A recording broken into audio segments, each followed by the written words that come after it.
This one's called Amateur Genealogist, and it's about knowing where you're from. For the past few years I've been searching the roots of my family tree, diligently digging for anything that might be vaguely foreign. I wouldn't even complain if it was just some mundane leftover soldier, or travelling weaver, or refugee from some medieval massacre, but no, nothing.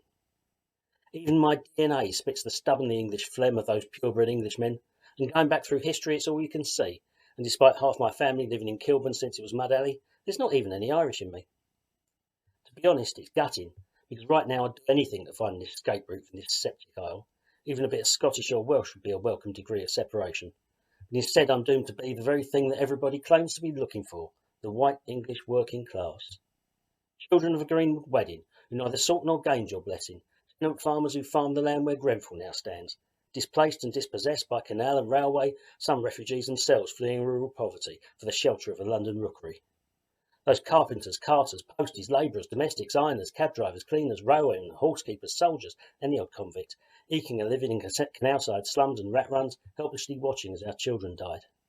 So I know who I am, and I know where I'm from, but it turns out I'm not the one they're looking for, be it on the GBBs or the BBC. There's no platform for me, because I won't be their facsimile. I won't be their animated totem of hate carved from spam and shredded wheat, because my England is a rainbow, because a mixed community is all I've ever known, and I love it.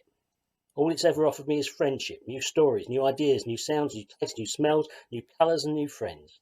And Englishness, like anything else, is just an accident of birth, another patch of earth on which we come together to build a better world.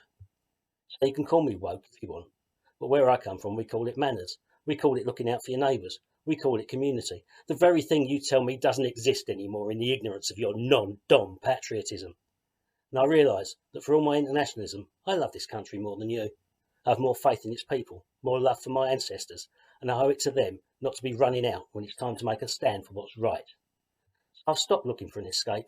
Instead, I'm plotting to take my country back from the liars protected from the Speaker's chair, who've turned us into Plague Island and killed us by the hundreds of thousands, who line their pockets under the cover of a flag, who criminalise compassion and outlaw the truth. This isn't the England my ancestors built. This isn't the England our children want or deserve. And when I look in their faces, I see love in their hearts, I see hope, I see compassion, I see bravery, and I want them to know that they have an ally in me.